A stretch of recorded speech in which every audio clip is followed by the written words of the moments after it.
জান্নাতে যাওয়ার পর একজন মুসলিম ব্যক্তি খেয়াল করে দেখলো তাদের এলাকার মুচিরাম দাস সে তার আগে গিয়ে জান্নাতে বসে আছে। তাকে দেখে সে হতভম্ব হয়ে গেল, কারণ সে দুনিয়াতে সারা জীবন শুনে এসেছে মুসলিম ধর্ম ব্যতীত অন্য কোনো ধর্মের মানুষ জান্নাতে প্রবেশ করতে পারবে না। তখন সে অবাক হয়ে তাকে জিজ্ঞেস করলো, কিরে রামদাস, তুই জান্নাতে আসলি কেমনে? তুই তো দুনিয়াতে হিন্দু ছিলি। রামদাস তখন উত্তরে বলেন, আমি হিন্দু ছিলাম ঠিকই, তবে গোপনে ঈমান এনেছি। আমার উপর অনেক চাপ ছিল তাই আমি প্রকাশ করিনি, তবে আমি গভীর রাতে আল্লাহ তাআলাকে ডেকে চোখের পানি ফেলেছি। এই আমলটি হয়তো আল্লাহ তাআলার পছন্দ হয়েছে, তাই তিনি আমাকে জান্নাত দান করেছেন। জাহান্নামে প্রবেশ করার পর এক ব্যক্তি কিছু দূর যাওয়ার পর দেখলো দুনিয়ায় থাকা এক বিশাল হুজুর সে জাহান্নামের আগুনে পুড়ছে। লোকটি তখন অবাক হয়ে জিজ্ঞেস করলো, হুজুর আপনি জাহান্নামে কেন? আপনি দুনিয়ায় থাকতে আমাদেরকে পরামর্শ দিতেন আর সেই অনুযায়ী আমরা কাজ করতাম, আর আজকে আপনি জাহান্নামের আগুনে পুড়ছেন কেন? হুজুর তখন উত্তরে বলেন, আমি সবাইকে উপদেশ দিতাম ঠিকই, তবে আমি অনেক আমল করতাম না। আমি দুনিয়ায় থাকা অত্যাচারী শাসকদের সাথে হাত মিলিয়ে ইসলামের 12টা বাজিয়েছিলাম, অত্যাচারী শাসকদের দালালি করে তাদের ক্ষমতায় বসিয়েছিলাম।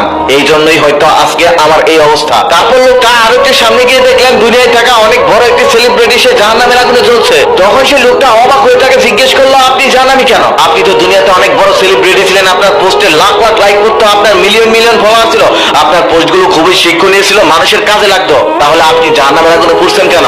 সেলিব্রিটি তখন উত্তরে বলেন, আমি সুন্দর সুন্দর পোস্ট করতাম, তবে নিজে আমল করতাম না। আমি পোস্ট করতাম শুধু দুনিয়াতে সেলিব্রিটি হওয়ার জন্য।